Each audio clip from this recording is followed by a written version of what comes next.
വർഗീയതയുമായി ബന്ധപ്പെട്ട കാര്യങ്ങളിലും മിക്കപ്പോഴും കോൺഗ്രസ് ബി.ജെ.പിയുടെ നിലപാട് തന്നെ സ്വീകരിക്കുന്നു എന്ന് നമുക്ക് കാണാൻ പറ്റും. സ്വാതന്ത്ര്യലബ്ധിക്ക് ശേഷം ഇന്ത്യയിലുണ്ടായ ഏറ്റവും കൂടുതൽ ആളുകൾ കൊല്ലപ്പെട്ട 10 വർഗീയ കലാപങ്ങൾ എടുത്താൽ അതിൽ 9 ഒരർത്ഥത്തിൽ 9 കോൺഗ്രസ് ഗവൺമെന്റുകൾ ഭരിക്കുമ്പോഴാണ് എന്ന് കാണാൻ പറ്റും. ഇപ്പൊ നെല്ലിയിലും ഡൽഹിയിലും ഉണ്ടായത് പ്രസിഡന്റ് ഭരണത്തിൽ കോൺഗ്രസ് ആണല്ലോ പ്രസിഡന്റ് ആയിട്ടാണെങ്കിലും, ബാക്കി 7 കോൺഗ്രസ് സംസ്ഥാന ഗവൺമെന്റുകൾ ഉള്ളപ്പോഴാണ്.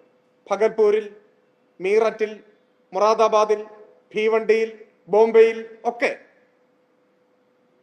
വൻതോതിലുള്ള വർഗീയ കലാപങ്ങൾ, നിരപരാധികളായ മനുഷ്യരെ കൊന്നൊടുക്കിയപ്പോഴെല്ലാം അധികാരത്തിൽ കോൺഗ്രസ് ആയിരുന്നു. കോൺഗ്രസിന്റെ സർക്കാരുകൾ ഈ വർഗീയ കലാപങ്ങൾ അടിച്ചമർത്താനും അതിന് നേതൃത്വം കൊടുക്കുന്നവരെ നിയമത്തിന്റെ മുൻപിൽ കൊണ്ടുവരാനും ശക്തമായ നടപടികൾ എന്തെങ്കിലും സ്വീകരിച്ചതായി ചരിത്രത്തിൽ കാണാനാവില്ല. ആ അർത്ഥത്തിൽ വർഗീയ കലാപങ്ങളുടെ സംരക്ഷകരായി കൂടി കോൺഗ്രസ് ഇന്ത്യയിൽ പ്രവർത്തിച്ചു എന്ന് നമുക്ക് കാണാൻ കഴിയും. സമീപകാലത്തേക്ക് പോയാലും കോൺഗ്രസ് ഗവൺമെന്റുകൾ ഭരിക്കുമ്പോൾ അതത് സംസ്ഥാനങ്ങളിലെ ന്യൂനപക്ഷങ്ങൾ നേരിട്ട വെല്ലുവിളികൾ എത്ര വലുതായിരുന്നു. ഇപ്പൊ രാജസ്ഥാൻ 2018 മുതൽ 23 വരെ കോൺഗ്രസ് ഗവൺമെന്റ് ആയിരുന്നു. ജുനൈദും നസീമും പശുവിന്റെ പേരിൽ കൊല്ലപ്പെട്ടത്, തുടർന്ന് വലിയ അടിച്ചമർത്തലുകളും സംഘർഷങ്ങളും ഉണ്ടായത് രാജസ്ഥാനിൽ കോൺഗ്രസ് ഗവൺമെന്റ് ഭരിക്കുമ്പോഴാണ്. ജയ്പൂരിൽ ഇക്ബാൽ റാസ കൊല്ലപ്പെട്ടതും തുടർന്ന് ന്യൂനപക്ഷങ്ങൾക്ക് നേരെ വലിയ ആക്രമണം ഉണ്ടായതും കോൺഗ്രസ് ഗവൺമെന്റിന്റെ കീഴിലാണ്.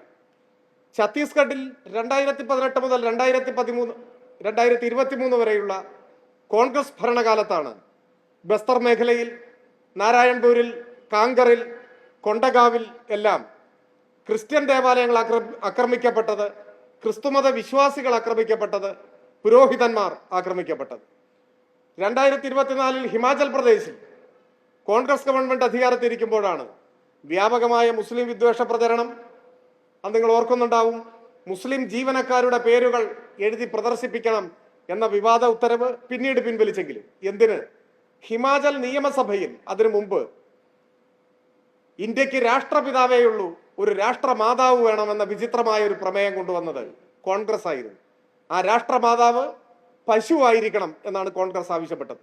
രാജ്യമെമ്പാടും പശുവിന്റെ പേരിൽ കൊലപാതകങ്ങൾ നടക്കുമ്പോൾ പശുവിറച്ചി കഴിച്ചു എന്ന ദുരാരോപണം ഉന്നയിച്ച് കഴിക്കാത്തവരെയും കൊല്ലുന്ന സമയത്താണ് കോൺഗ്രസ് MLA ഹിമാചൽ പ്രദേശിൽ രാഷ്ട്രമാതാവ് പശു ആയിരിക്കണം എന്ന പ്രമേയം കൊണ്ടുവന്നത്.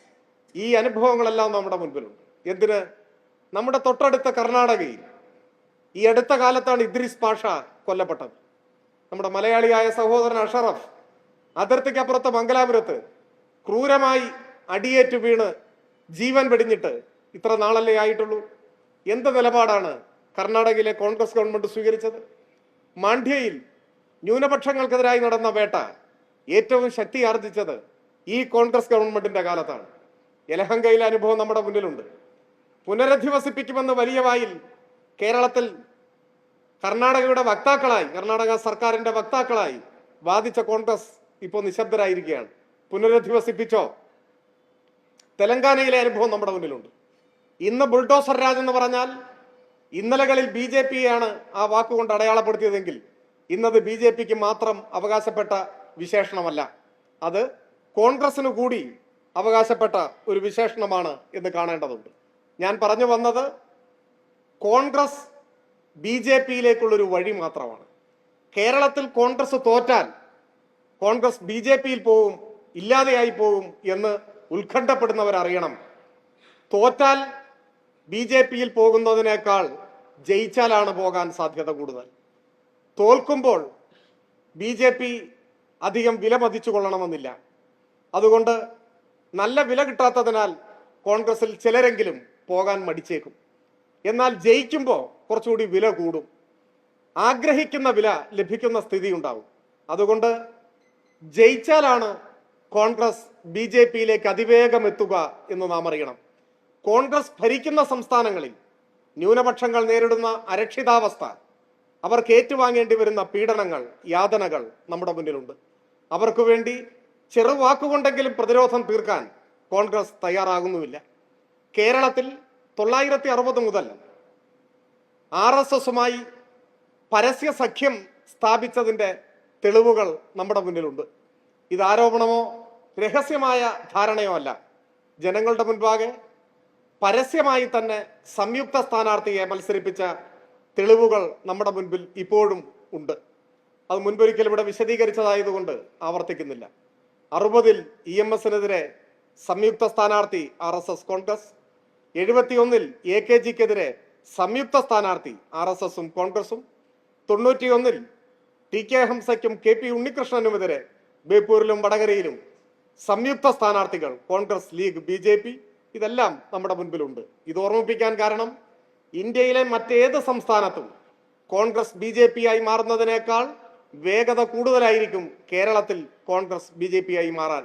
കാരണം 60കൾ മുതൽ പരസ്യ ബാന്ധവം നിലനിൽക്കുന്ന ഒരു നാടാണ് കേരളം. ആ ബന്ധം കാലാകാലങ്ങളിൽ സുദൃഢമാക്കി നിലനിർത്താൻ കോൺഗ്രസിന്റെയും BJPയുടെയും നേതാക്കൾ ശ്രമിച്ചിട്ടുണ്ട്. RSSന്റെ ശാഖയ്ക്ക് കാവൽ നിന്നുവെന്ന് ഏതാനും മാസങ്ങൾക്ക് മുൻപാണ് എന്തോ ഒരു മഹത് കൃത്യം ചെയ്തതുപോലെ കോൺഗ്രസ് നേതാവ്, മുൻ KPCC പ്രസിഡന്റ് പറഞ്ഞത്. പരസ്യമായി പറഞ്ഞതാണ്, നമ്മുടെ ആരോപണമല്ല. RSS ശാഖയ്ക്ക് കാവൽ നിന്നിട്ടുണ്ട് എന്നാണ് പറഞ്ഞത്. പ്രതിപക്ഷ നേതാവ് ഗോൾവൾക്കറിന്റെ ചിത്രത്തിന് മുൻപിൽ വിളക്ക് കൊളുത്തി മടങ്ങി നിൽക്കുന്നതും നമ്മൾ കണ്ടതാണ്. വിശ്വപൗരൻ എന്ന് വിശേഷിപ്പിച്ച, കോൺഗ്രസ് തന്നെ വിശേഷിപ്പിച്ച മുൻ കേന്ദ്രമന്ത്രിയായ കോൺഗ്രസ് നേതാവ് കോഴിക്കോട്ട് മുസ്ലിം ലീഗ് സംഘടിപ്പിച്ച പലസ്തീൻ ഐക്യദാർഢ്യ സമ്മേളനത്തിൽ പോലും പോയി ഇസ്രായേൽ പക്ഷം വാദിച്ച ആളാണ്. പലസ്തീൻ ഐക്യദാർഢ്യ സമ്മേളനത്തെ ഇസ്രായേൽ ഐക്യദാർഢ്യ സമ്മേളനമാക്കി മാറ്റിയതാണ്. ഈ നാട് വിലയിരുത്തണം. കോൺഗ്രസ് ഇന്ന് ഉയർത്തിപ്പിടിക്കുന്നത് സംഘപരിവാറിന്റെ നയങ്ങളാണ്. സാമ്പത്തിക നയങ്ങൾ, മറ്റെല്ലാ നയങ്ങളും. ആ നയങ്ങൾ ഉയർത്തിപ്പിടിക്കുന്നവർ, RSSുമായി ദീർഘകാല ബാന്ധവത്തിന്റെ റെക്കോർഡ് സൂക്ഷിക്കുന്നവർ ഏതെങ്കിലും ഒരു തെരഞ്ഞെടുപ്പിൽ, ഇപ്പോഴത്തെ തെരഞ്ഞെടുപ്പിലല്ല, ഏതെങ്കിലും ഒരു തെരഞ്ഞെടുപ്പിൽ ജയിച്ചു വന്നാൽ BJP ആയി മാറാൻ നിമിഷങ്ങൾ മാത്രമേ വേണ്ടി വരൂ. അതുകൊണ്ട് നേരത്തെ ഞാൻ സൂചിപ്പിച്ച കാരണങ്ങളാൽ ഇന്ത്യയിലെ ന്യൂനപക്ഷങ്ങൾ നേരിടുന്ന വെല്ലുവിളി, മതനിരപേക്ഷത നേരിടുന്ന ആക്രമണം, അതിൻ്റെ എല്ലാം പശ്ചാത്തലത്തിൽ കേരളം ഇന്ത്യയിലെ മതനിരപേക്ഷവാദികളുടെ പ്രതീക്ഷാ കേന്ദ്രമായി, ആശാ കേന്ദ്രമായി തുടരണം. ഇന്ന് ഇന്ത്യയിൽ വർഗീയതയെ ശക്തമായി എതിർക്കാനും മതനിരപേക്ഷത ഉയർത്തിപ്പിടിക്കാനും സംഘപരിവാർ ഭീകരതയ്ക്കെതിരെ ശബ്ദമുയർത്താനും ത്രാണിയുള്ള ഒരു നാട് കേരളം മാത്രമാണ്. അത് ഇടതുപക്ഷ നേതൃത്വമുള്ളതുകൊണ്ടാണ്. രാജ്യത്ത് മറ്റെവിടെയും ഇടതുപക്ഷം കേരളത്തിലേതുപോലെ ശക്തമായ സാന്നിധ്യമായി നിലനിൽക്കുന്നില്ല. മറ്റുള്ളയിടങ്ങളിലെല്ലാം ഉള്ള കരുത്തുപയോഗിച്ച് മതനിരപേക്ഷ നിലപാട് ഉയർത്തിപ്പിടിക്കുകയാണ് ഇടതുപക്ഷം ചെയ്യുന്നത്.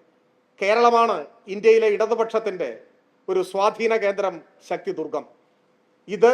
ഇതുപോലെ തുടരുമ്പോഴാണ് ഇന്ത്യയിലെ മതനിരപേക്ഷവാദികൾക്ക്, ന്യൂനപക്ഷ വിഭാഗങ്ങളിൽപ്പെട്ടവർക്ക്, സാധാരണ മനുഷ്യർക്ക് ഈ രാജ്യത്ത് ജീവിക്കാൻ ഒരു പ്രതീക്ഷ ഉണ്ടാവുക.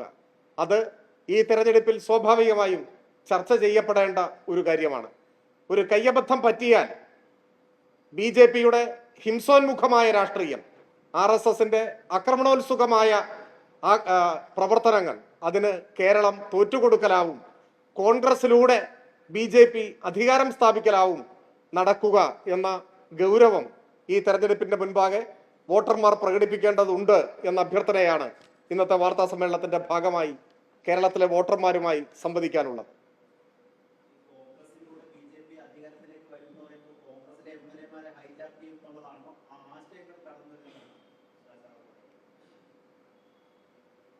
ആശയങ്ങൾ കടന്നു വരുന്നു എന്നുള്ളതോടൊപ്പം ജയിച്ച ആളുകൾ അങ്ങനെ തന്നെ BJP ആകുന്നതിനാണ് ഗോവയിൽ, അരുണാചലിൽ, മധ്യപ്രദേശിൽ, കർണാടകയിൽ, ഉത്തരാഖണ്ഡിൽ ഒക്കെ നമ്മൾ സാക്ഷ്യം വഹിച്ചത്. നമ്മളൊന്ന് ആലോചിച്ച് നോക്കൂ. അരുണാചൽ പ്രദേശ് എന്ന് പറയുന്ന കുഞ്ഞു സംസ്ഥാനം, ഒരു കൊച്ചു സംസ്ഥാനം, 43 കോൺഗ്രസ് MLAമാരാണ് 43 മുഖ്യമന്ത്രിയുടെ നേതൃത്വത്തിൽ BJPയിൽ എത്തിച്ചേരുന്നത്. ഇങ്ങനെ ഒരു പാർട്ടി മാറ്റം എന്ന് വെച്ചാൽ ഇന്ത്യൻ നാഷണൽ കോൺഗ്രസ് എന്ന പേര് അരുണാചൽ പ്രദേശിൽ മാറ്റി ഭാരതീയ ജനതാ പാർട്ടി എന്ന് സ്വീകരിച്ചു. അതാണ് ചില ആളുകൾ പാർട്ടി മാറി എന്ന് പറയുന്നതിനേക്കാൾ ഒരു സംസ്ഥാനത്തെ പാർട്ടി മറ്റൊരു പാർട്ടിയായി മാറി. ഇതാണ് രാജ്യം കണ്ടുകൊണ്ടിരിക്കുന്നത്. നമ്മുടെ തൊട്ടടുത്ത് കർണാടകയിലും ഗോവയിലും വരെ സമീപകാല അനുഭവങ്ങൾ ഉണ്ട്. അതാണ് ഞാൻ പറഞ്ഞത്, കോൺഗ്രസ് ജയിച്ചാൽ അത് അങ്ങനെ തന്നെ BJP ആകുന്നു. ആശയസ്വാധീനം ഇപ്പൊ തന്നെ ഉണ്ടല്ലോ, അതിന് നമ്മുടെ മുൻപിൽ തെളിവുകളും ഉണ്ട്.